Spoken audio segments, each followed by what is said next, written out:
Então, quando eu vi esse barco a primeira vez, não aconteceu nada. A gente tava andando de moto, chegou lá e foi ver o barco e viu esse barco pela primeira vez e o barco...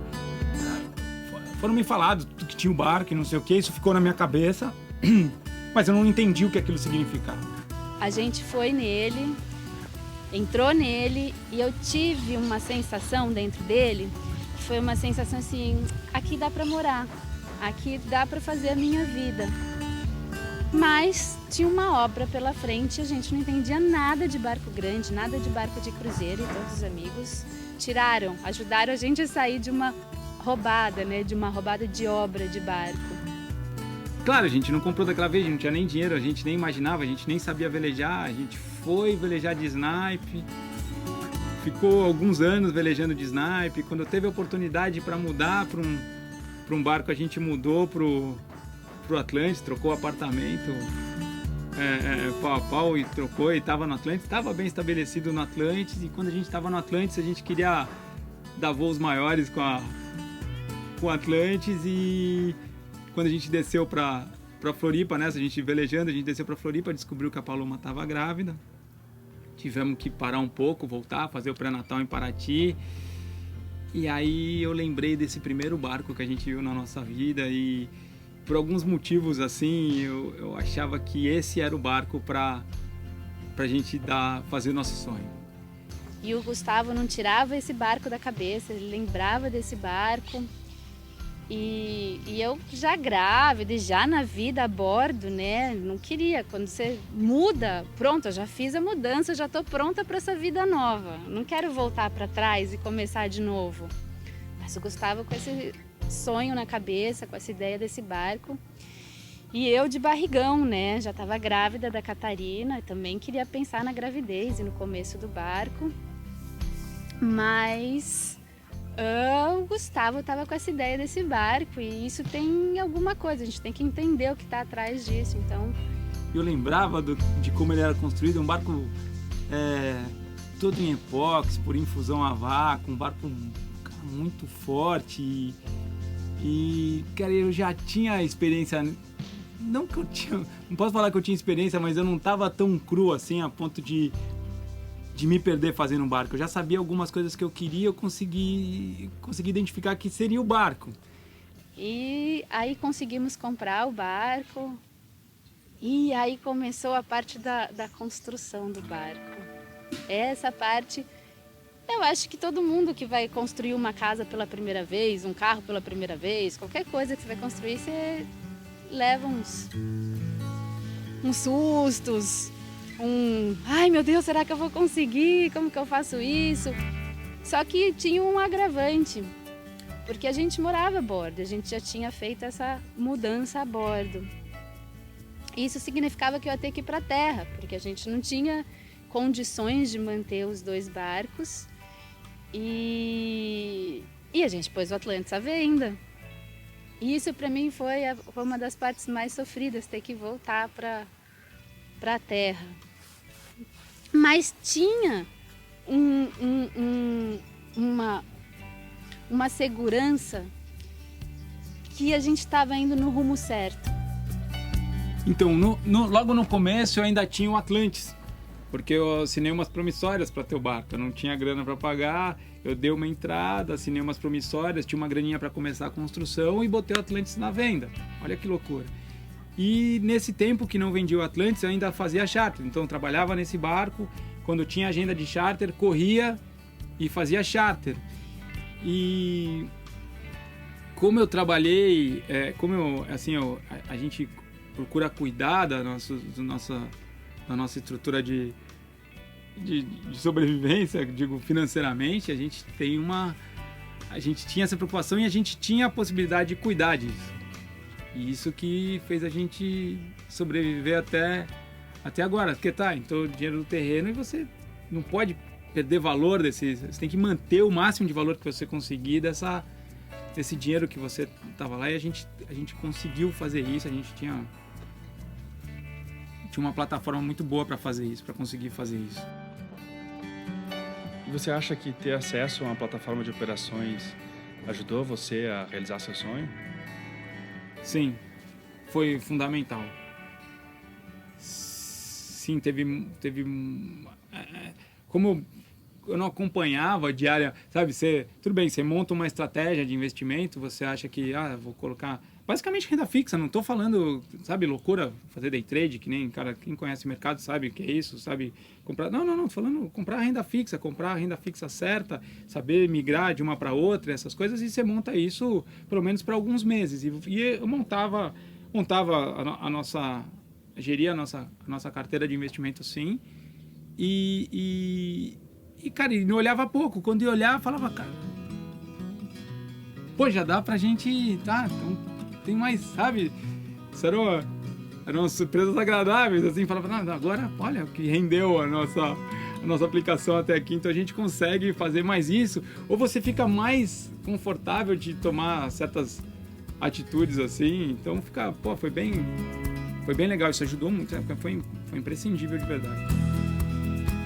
Esse conhecimento dele é o que está permitindo não só a gente terminar o projeto, como a gente planejar a viagem, porque também é um outro planejamento financeiro, quanto que a gente gasta por mês, quanto que a gente vai gastar em país diferente, quanto que a gente vai gastar com água, com luz e com comida.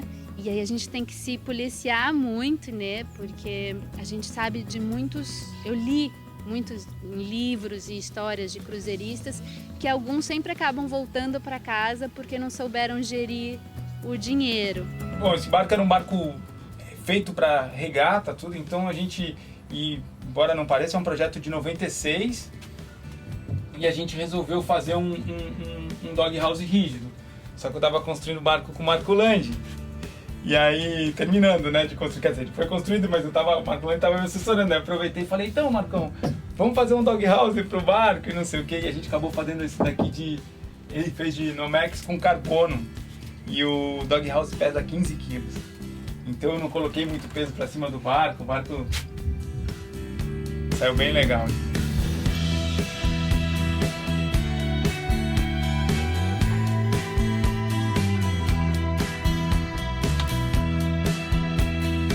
Vim com o barco até Porto Alegre para terminar o barco. E foi a experiência mais fantástica dessa história toda de construção de barco. A gente conheceu pessoas aqui fantásticas. O pessoal aqui, a gente ficou no Veleiros do Sul, um clube aqui onde o Araquém trabalha, tem a empresa dele aqui. E, cara, as pessoas, a gente senta naquela varanda ali, todo dia a gente aprende alguma coisa, a gente conhece, tem pessoas muito fantásticas aqui de verdade, assim. A cultura náutica aqui no Sul é bem impressionante, assim, né? Fiquei bem impressionado com isso. Todo dia sentava ali na varanda, encontrava o Mano Tassi, encontrava o Nils, encontrava o Boris, encontrava o Norton, encontrava o Calão, são os amigos que a gente fez aqui, encontrava, e a gente vai conversando e vai conhecendo, e, cara, dessa construção de barco, acho que foi o mais especial da construção do barco. Isso foi muito legal, foram as pessoas que eu conheci quando eu cheguei aqui no Sul.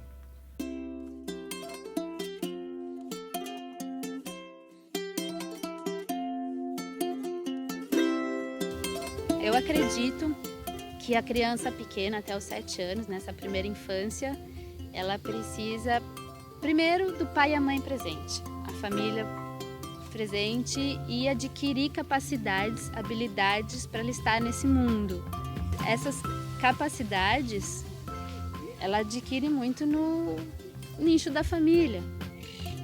E então, isso me deixa muito tranquila, que eu tenho certeza que é isso que ela precisa. Além de brincar, pular, brincar com a natureza, ela não precisa de muitos brinquedos. E por eu ser pedagoga também, eu vou vendo o desenvolvimento motor dela, que fase que ela tá, sei mais ou menos que história contar, como lidar com essa parte, o que eu posso dar para ela desenvolver a motricidade fina e a motricidade grossa, né? Então essa parte da primeira infância está muito tranquila, até a alfabetização está muito tranquila. Cara, é quase inacreditável, assim, você nem acredita quando você vê funcionando, sabe? Que você levanta as velas do barco, liga o motor, liga as coisas que você instalou no barco, você sofreu tudo aquilo, você tá há 2 anos, a gente tá 2 anos e meio fazendo isso. Nossa vida é basicamente só construir barco. E mesmo assim, quando você vê funcionando, você não... É como se fosse uma mágica, é como se fosse um... Ai, a gente quer sair para navegar, a gente não quer mais ficar parado. O que eu mais quero é sair, voltar pro mar e ir conhecendo de novo os lugares e parando de novo em todos os lugares que a gente já conhece, os que a gente não conhece. Agora com a Catarina. Eu não sei descrever em palavras, mas é uma emoção. Acho que é a maior emoção da minha vida facilmente até hoje, assim. Eu nunca tive um projeto, para mim, tão grande que envolvesse tantos riscos do que você considera uma estrutura segura de ter. Sabe, você tem casa, você tem não sei o quê, você tem uma grana para viver. Eu nunca coloquei essa estrutura num risco tão grande assim a ponto de ser realmente aniquilado se desse errado, sabe? É assim, a gente percebeu... Vou falar do sol. Cara, a gente teve uma... Quando a gente saiu no Sal, a gente teve uma... A gente viu que a galera... Muita gente tem esse sonho e, cara, os caras se mexem pouco no sentido de buscar os sonhos dele. E a gente construindo o barco, a gente percebeu que é muito fácil mesmo você ter um barco, tá nessa condição e você não ir, cara. É muita coisa que pode acontecer, isso acaba te pirando.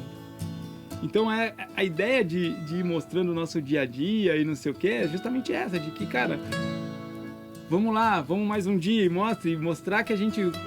Como que vão ser os nossos dias e como que a gente vai lidando com as coisas. E isso, tomara que seja inspirador para as pessoas, assim, sabe? Seja legal para elas, seja divertido pelo menos. Não só pra gente.